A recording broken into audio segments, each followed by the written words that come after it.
Assalamualaikum warahmatullahi wabarakatuh. Yang saya maksudkan penyelesaian ijazah Jokowi ini, ijazah palsu Jokowi, isu ijazah palsu Jokowi ini, penyelesaiannya adalah seperti begini. Betul-betul jelas dan rakyat percaya bahwa ijazah Jokowi ini palsu sepalsu-palsunya atau asli seasli-aslinya. Harus dibuktikan betul-betul transparan nantinya. Itu akan dilakukan oleh Prabowo.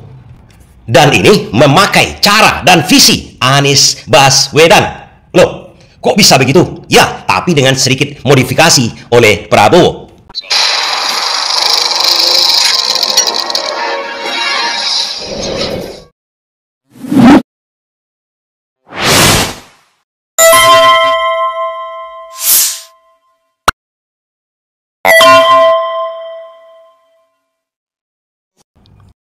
Pertanyaannya, kenapa ini harus dikelirkan oleh Prabowo sebagai presiden pemerintah saat ini? Apakah berpengaruh ijazah ini palsu ataupun asli sama Prabowo? Sangat berpengaruh kalau hal ini gantung terus perkara ini.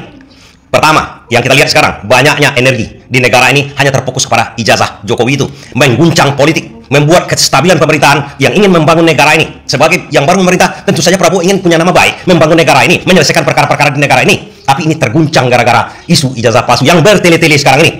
Kewajiban Prabowo, dia tidak mau selama pemerintahannya isu ijazah palsu ini tidak diselesaikan. Nama baik dia akan tercoreng habis gara-gara ijazah Jokowi ini. Makanya kepentingan Prabowo saat ini adalah menyelesaikan ijazah itu. Nggak peduli dia palsu atau asli.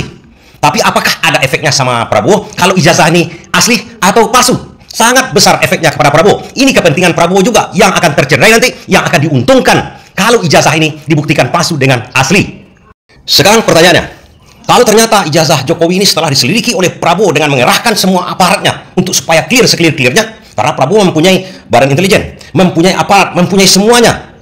Bahkan semut yang berlari di Irian Jaya itu tahu dia jantan betinanya itu, apa warna semut itu. Itulah kira-kira power yang dipunyai oleh Prabowo saat ini. Hanya untuk mengetahui ijazah itu asli atau palsu sangat gampang kepada Prabowo, bagi Prabowo. Tapi menjelaskan kepada publik harus dengan cara yang lebih bijaksana. Nah, sekarang kalau ijazah itu memang benar-benar palsu, apa yang menguntungkan kepada Prabowo? Yang sangat menguntungkan kepada Prabowo adalah begini. Selama ini stigma bahwa Prabowo di bawah kaki Jokowi ini akan sirna. Kenapa begitu? Begitu ijazah Jokowi ini ternyata palsu, masuk perkara itu, kita dipimpin 10 tahun oleh raja penipu, mempergunakan ijazahnya untuk melamar menjadi wali kota, melamar menjadi gubernur, melamar menjadi presiden. Ternyata kita ditipu semua. Dia tidak tamat S1 di UGM. Artinya itu raja penipu. Pasalnya 263. Telah mempergunakan barang palsu untuk menipu kita semua. Ancaman hukumannya terserah. Tapi yang jelas Jokowi akan dipidana. Oke, tentu saja setelah dipidana, nggak seperti Sylvester mungkin bisa lari kemana-mana selama 6 tahun. Tidak, dia akan dimasukkan, artinya dipidana, dijatuhi hukuman. Apa yang akan dilakukan oleh Prabowo supaya Jokowi tergantung kepada dia? Pasti Jokowi mengemis-ngemis kepada dia untuk minta amnesti. Di sini ketergantungan Jokowi sudah 100% kepada Prabowo. Artinya tidak bergerak lagi Jokowi di hadapan Prabowo. Tidak bisa mengatakan atas nama dialah Prabowo bisa menjadi presiden. Justru Jokowi lah yang tergantung habis-habisan kepada Prabowo. Itu dari kepentingan Prabowo. Kalau ijazahnya palsu. Sekarang kalau ijazahnya asli, itu membuat nama baik Jokowi hancur. Kenapa hancur? Kenapa? Kenapa tidak diperlihatkannya saja dulu, tidak dibuktikannya saja dulu di bariskin atau pada waktu dia memenjarakan Gus Dur? Kenapa dia harus memenjarakan rakyatnya sendiri? Efeknya apa dari segi politik? Nama baik Jokowi akan hancur. Sampai tega dia memenjarakan rakyatnya gara-gara menanyakan ijazahnya asli atau palsu. Nama baik Jokowi itu hancur, nama Gibran hancur. Kalau sempat Gibran maju di 2029 nanti, tak akan ada orang memilihnya. Masa memilih orang yang mempunyai ijazah asli yang tega memenjarakan rakyatnya? Apa yang akan dilakukannya nanti kalau sempat menjadi presiden? Kalau Gibran menang, pasti Gibran mempenjarakan separuh dari penduduk Indonesia ini, menjatuhkan lagi Jokowi. Akan lebih tergantung lagi Jokowi kepada Prabowo, karena Prabowo yang membongkar ini, nama baik Prabowo yang dapat. Sementara asli ijazah Jokowi ini kan bumerang sama Jokowi. Nama Prabowo lagi yang naik. Dia bisa membongkar ijazah Jokowi ini, walaupun itu asli, nama Jokowi hancur. Kepentingan politik Prabowo untuk 2029. Artinya dua-duanya menguntungkan kepada Prabowo secara individual, secara partai, secara politik. Sekarang kita lihat apa cara Anies yang diciplak, yang dicontoh, yang dimodifikasi oleh Prabowo. Dalam hal ini, dalam memerintah, Prabowo selalu menekankan ide persatuan dan kesatuannya. Itu janji Prabowo untuk mempersatukan Indonesia dalam seluruh aspek kehidupan, politik, ekonomi, dan lain-lain. Itu adalah janji Prabowo. Dan apa kata Anies tentang janji Prabowo ini? Sudah dilantik dan memiliki kewajiban untuk menunaikan semua yang menjadi janjinya. Nah, karena Prabowo ingin merangkul semua dengan ide persatuan dan kesatuannya, ada metode atau cara yang ditawarkan oleh Anies Baswedan. Bagaimana caranya? Melibatkan hampir semua orang.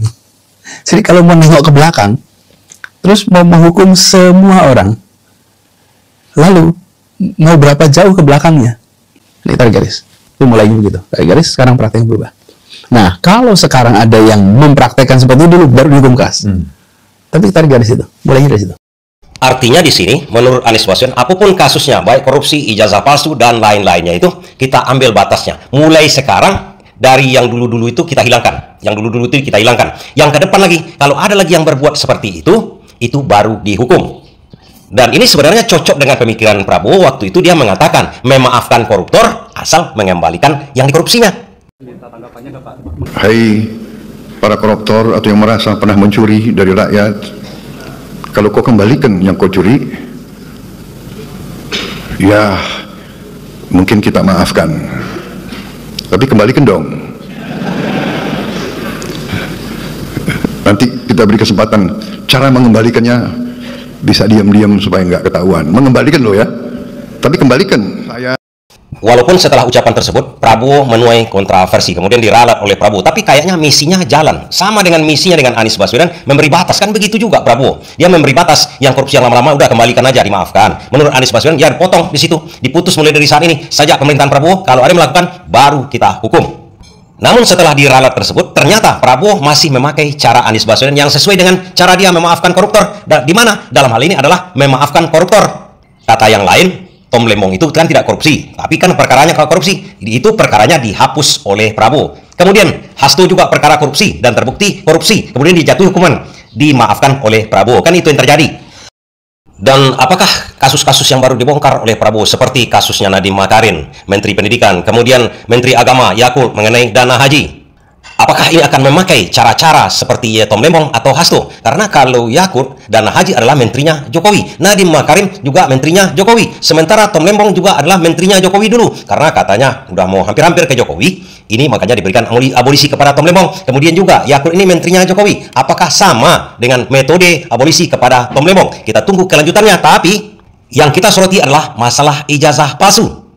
Berkaitan dengan nasihat Anies Baswedan, tunaikan janjinya. Janji Prabowo adalah merangkul semuanya, termasuk yang dirangkulnya tentu saja Jokowi yang sudah me-endorse dia, Gibran yang sudah me-endorse dia, kemudian Barisan Anak Abah, dan partai-partai politik lain, dan seluruh rakyat Indonesia. Kan itu keinginan Prabowo, itu janji Prabowo. Nah, ini bisa dilaksanakan oleh Prabowo dengan cara apa? Ya, cara modifikasi sedikit dari cara Anies Baswedan. Bukan diputusnya sejak di sini, atau diputuskannya, katanya ijazah Jokowi itu asli, diputuskan begitu. Bukan begitu ceritanya. Dibongkar betul-betul oleh Prabowo. Dibongkar habis. Betul-betul akan transparan nantinya.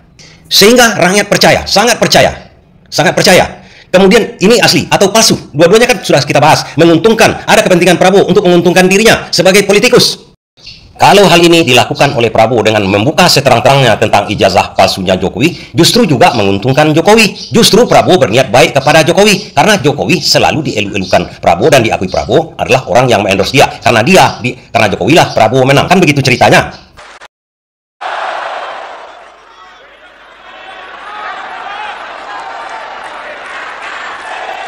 Terima kasih, terima kasih, terima kasih, terima kasih, Pak Jokowi. Kenapa ini menguntungkan juga kepada Jokowi? Nah, di saat Prabowo masih memerintah, di saat kekuasaan masih di tangan Prabowo, Prabowo bisa melaksanakan amnesti, abolisi, gerasi, dan rehabilitasi kepada Jokowi. Walaupun dia pemilik ijazah palsu yang dipergunakan untuk menipu, diberi amnesti, diberi abolisi, kemudian rehabilitasi namanya. Memulihkan nama baik Jokowi dalam segi administrasi, tapi memang tak bisa dihindari. Rehabilitasi dari yang diberikan oleh Prabowo sebagai hak prerogatif sesuai dengan pasal 14 Undang-Undang Dasar kita itu sama sekali sebenarnya tidak bisa merehabilitasi nama Jokowi kalau dia pegang ijazah palsu. Tidak logika memang, tapi dari segi administrasi bisa. Artinya Jokowi pulih. Tapi dari mata masyarakat, ya apa boleh buat, itu resiko namanya. Itu salah satu keuntungan Jokowi. Keuntungan Prabowo sudah saya katakan tadi. Nama Jokowi walaupun direhabilitasi, nama Jokowi sudah hancur. Gibran pasti hancur. Kalau Gibran sempat melawan Prabowo, Gibran tak berkutik apa-apa. Kan itu dari segi politik. Nah, walaupun niat dari Anies Baswedan adalah niat baik kepada Prabowo dan Jokowi dan kepada semua pihak yang melakukan korupsi-korupsi ataupun penipuan-penipuan selama ini, kan niat baik Anies Baswedan. Kita cut di sini karena semuanya kan kena, kan itu kata Anies Baswedan. Dan ini diikuti oleh Prabowo. Memang kita potong sampai di sini. Namun efek sampingnya yang tak dipikirkan oleh Prabowo adalah naiknya nama Anies Baswedan. Kenapa? Karena itu saran Anies Baswedan, karena itu ide Anies Baswedan, karena itu gagasan Anies Baswedan. Rakyat akan melihat nanti. Apa yang lihat Anies Baswedan? Oh, benarlah. Anies lah yang paling kompeten sebenarnya. Anies lah yang pemikir bangsa ini. Anies lah yang mempunyai kemauan baik untuk bangsa ini. Toh persatuan dan kesatuan, walaupun dia di luar dari pemerintahan, dia ingin negara ini aman. Dia ingin negara ini maju, walaupun bukan dia presidennya. Tak salah kita memilih dia 2029 agar dia lebih bisa mengembangkan gagasannya untuk kita semua. Gimana? Mungkin begitu pandangan publik nantinya. Iya, nampaknya begitu. Karena jalannya sudah, alurnya on the track. Prabowo bersama Anies Baswedan mengikuti cara Anies Baswedan 2029, ya terpaksa mungkin Prabowo bertekuk lutut di hadapan Anies Baswedan. Terima kasih.